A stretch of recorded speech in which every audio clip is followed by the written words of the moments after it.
नमस्ते छात्रों। अभ्यास हेतु के अंतर्गत कक्षा 10वीं में सभी छात्रों का स्वागत करते हुए आज हम दिन 4 चौथे दिन की पढ़ाई की ओर जा रहे हैं।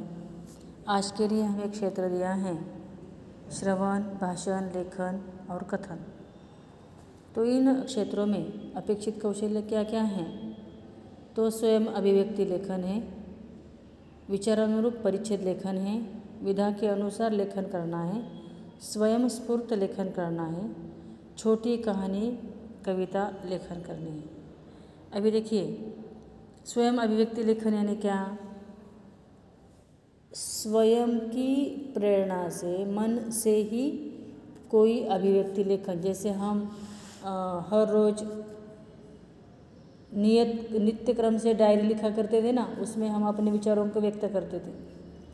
उसी तरह स्वयं अभिव्यक्ति का लेखन करना है, स्वयं के मन से स्फूर्त। उसके बाद विचारानुरूप परिच्छेद लेखन, यानी किसी के विचार को लेकर परिच्छेद का लेखन करना है। किसी लेखक का, किसी साहित्यकार का लेखन लेना है और उसके विचार पर हमें अनुच्छेद लेखन करना है। विचार लेना है, विचार पर अनुच्छेद लेखन करना है। विधा के अनुसार लेखन करना है। विधा यानी क्या? विधा का अर्थ क्या है? जैसे हम अपनी हिंदी की किताब में अनुक्रमणिका में देखो, पहली इकाई, दूसरी इकाई में एक है क्रमांक, दूसरा पाठ का नाम और तीसरी विधा। तो विधा क्या है, क्या होते हैं? विधा में कहानी लेखन आता है। उस कहानी में अनेक तरह की कहानियाँ आती है, हास्य कहानियाँ, जैसे कि हास्य कहानियाँ हैं, तथा कविताएँ आती है, काव्य आते हैं, खंड काव्य आते हैं, मुकरियाँ आती है, विज्ञापन लेखन आता है, गीत आते हैं, उपन्यास आते हैं। इस तरह की विधाएँ, कुंडलियाँ आती है, संवादात्मक कहानियाँ होती है, हास्य निबंध होते हैं, चरित्रात्मक कहानी होती है, गज़ल होती है, आत्मकथा होती है, प्रयाण गीत होते हैं। ये विधा होती है। तो ऐसी एक विधा को लेना है। अगर कविता लिखनी, नई कविता, तो नई कविता 9वीं कक्षा में गुलजार के देखो कैसी नई कविता है, उस तरह कविता लिखनी है। एकांकिका ले ली तो एकांकिका को लेकर तुम लेखन करोगे। इस तरह विधा के अनुसार लेखन करना है। उसके बाद स्वयं स्फूर्त लेखन। अभी स्वयं अभिव्यक्ति लेखन और स्वयं स्फूर्त लेखन, यह एक ही समान है वैसे, परंतु स्वयं स्फूर्त यानी स्वयं की ऊर्जा को लेकर किया हुआ लेखन। किसी बात से हमें स्फूर्ति मिलती है, प्रेरणा मिलती है और उस प्रेरणा से हम लेखन करते हैं, तो वह लेखन। उसके बाद छोटी कहानी कविता लेखन। छोटी छोटी कहानियाँ होती है, जैसे मराठी में हमने देखी है खरगोश की कहानी। कैसा खरगोश कि जो चलने में बहुत दौड़ता है, उसके बाद कछुआ होता है उसके साथ, इन दोनों की कहानी। उसे हिंदी में परिवर्तित कर लिखा तो भी चल सकता है। छोटी कहानी कविता लेखन होती है, या छोटी कविता लेखन भी होता है। कविता कितने कुछ 10-15 पंक्तियों की होनी चाहिए ऐसा नहीं है, 6-7 पंक्तियों वाली भी कविता होती है, ठीक है ना। अभी आओ पता करें। अध्यापक एक मज़ेदार कहानी सुनाते हैं। अभी यह कहानी मैं तुम्हें सुनाऊंगी। क्या कहानी है देखिए। अभी इस कहानी पे प्रश्न भी पूछना चाहिए, लेकिन अभी प्रश्न पूछने के लिए समय अगर रहा तो मैं पूछ सकती हूँ। देखिए, जैसे कि इस कहानी को मैं इस संपूर्ण पाठ के बाद नहीं तो अभी बीच में ही कहानी को हम देखेंगे, ठीक है। तो वह कहानी क्या है, छोटी सी कहानी मैं जल्दी बता देती हूँ। तो एक मज़ेदार कहानी है। मज़ेदार कहानी को बताया उन्होंने। वे मज़ेदार कहानी कैसी होती है? 2 तरह की कहानी। तुमने अगर राष्ट्रभाषा हिंदी के परीक्षाएँ दी होगी तो उसमें मज़ेदार कई कहानियाँ आई है उन किताबों में। तो मज़ेदार कहानियों में कैसे मज़ेदार कहानी होनी चाहिए कि जिसमें आनंद आता है हमें पढ़ने में। जैसे कि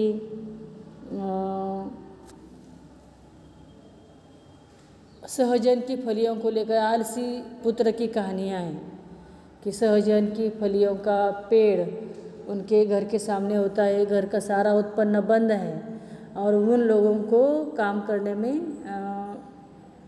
कैसे थोड़ा सा संकोच आता है कि मैं कैसे काम करूँ, लोग क्या कहेंगे, आदि बातें।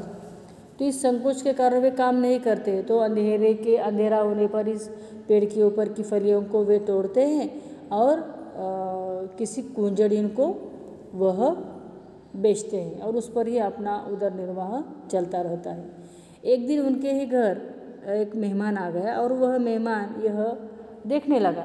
उस मेहमान को मिष्टान्न का भोजन भी दिया। उस मेहमान ने, उस अतिथि ने भोजन भी किया, यथेष्ट भोजन किया, बातचीत करते हुए, गपशप करते हुए। और एक दिन शाम के समय, सब सोने के बाद रात के समय, वह मध्यरात्रि को उठा, चुपचाप उठा और उसने उस सहजन के पेड़ को पूरी तरह से कटवा दिया। कटवाने के बाद सुबह को उठने के बाद देखते हैं तो क्या, अब यह पेड़ तो कट गया, पेड़ कट गया है। अब क्या करें? समस्या निर्माण हुई, उत्पन्न की। अब कहाँ से उत्पन्न निर्माण होगा? तो फिर उन पुत्रों ने विचार किया कि कोई बात नहीं, हमारे पूर्वजों की या हमारे पिताजी की ज़मीन जो है, खेती, ये ऐसी ही पड़ी हुई है, बंजर पड़ी हुई है। तो उस ज़मीन पर वे विचार करते हैं कि हम क्यों न हल चला कर देखें। तो हल चलाते हैं, ज़मीन को नीचे ऊपर करते हैं, फिर उसमें बीज को बोते हैं। उन बीजों को बोने के बाद अच्छी तरह से फसल उग कर आती है। इतनी फसल आती है कि घर में उस अनाज के बोरे रखते रखते वे विचार करते कि अब यह कहाँ रखे जाए, इसलिए उस अनाज के बोरों को बेचकर वह कई रुपए इकट्ठा करते हैं। तो इस तरह उस समय उन्हें पता चलता है कि अरे, अगर हमने आलस तजकर काम में लग गए, काम किया तो बहुत सारे रुपए पैसे इकट्ठा आ जाएंगे। और इस तरह वह काम में लग जाते, जुट जाते हैं। यह जो आया हुआ अतिथि था, पेड़ काटकर वह चला गया था, वह दूर दूर से उनकी मज़ा देखता है और उनकी खुशहाली पूछता है। तो उस खुशहाली में पूछते हुए एक दिन वे कहते हैं कि उस सहजन के पेड़ को कटने के कारण हमने अपने आलस को तजा है और हम अपने काम में लगे हुए हैं। तो बड़ा आनंद आता है। घर में रुपए पैसों की समस्या भी क्या हुई है, समाप्त हो चुकी है। इसीलिए अब हम बहुत खुशहाली से जीवन जीते हैं। ये अच्छा हुआ कि वह पेड़ कट गया। इस कारण वह विचार करते हैं और बड़ा आनंद के साथ जीवन जीकर उनके माताजी को भी बड़ा आनंद आता है। खुशी आनंद से वह ओतप्रोत है। इस तरह इस कहानी को हमने अभी समाप्त किया है। अभी यहाँ इस कहानी को क्या शीर्षक देना चाहिए, तुम्हें विचार करना चाहिए। उसके बाद इस सहजन के पेड़ को काटने वाला कौन था, इसका विचार करना है। उसके बाद इस उनके घर के सामने कैसा पेड़ खड़ा था, या वे अपने काम पर कैसे लगे, कितने भाई थे, तो 4 भाई थे, वे कितने भाई थे।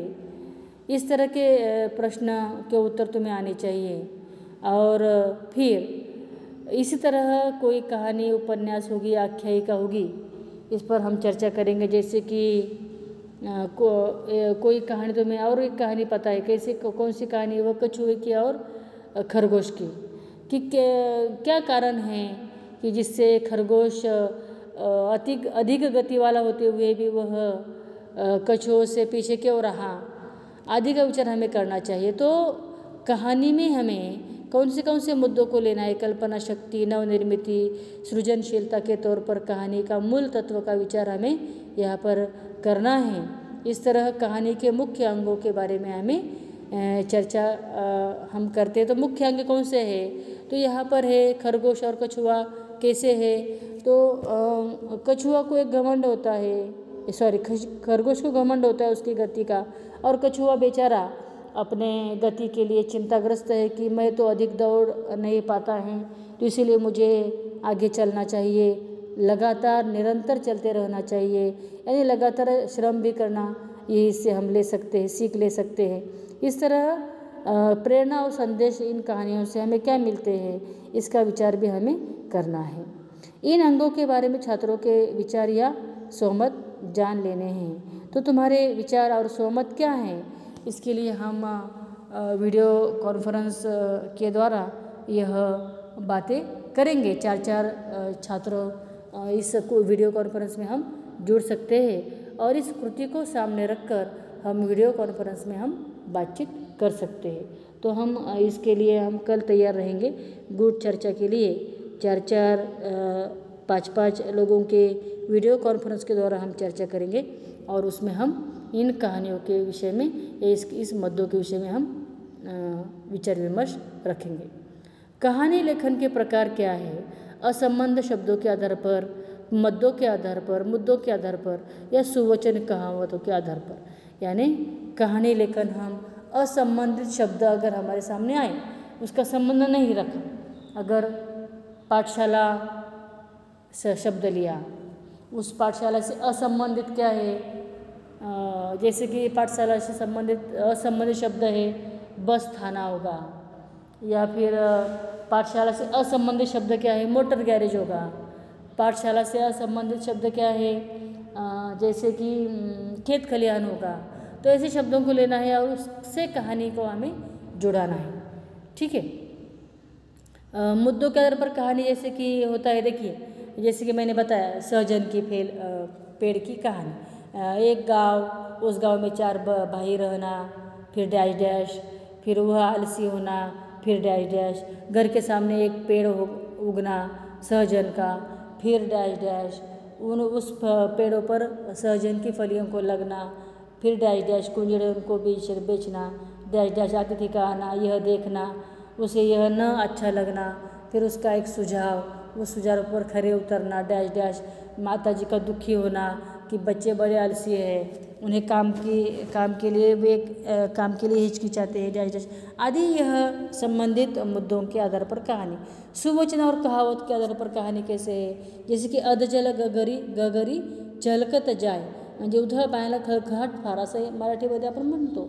तो अधजल गगरी छलकत जाए, इसके लिए कोई कहानी होगी तो देखना है कि जैसे कि हम देखते हैं मराठी में एक कहानी है, या हिंदी में भी कहानी शेख चिल्ली की, या मराठी में गणपतवाणी म्हणावयाचा मनाशीच की या जागेवर बांधीन माडी।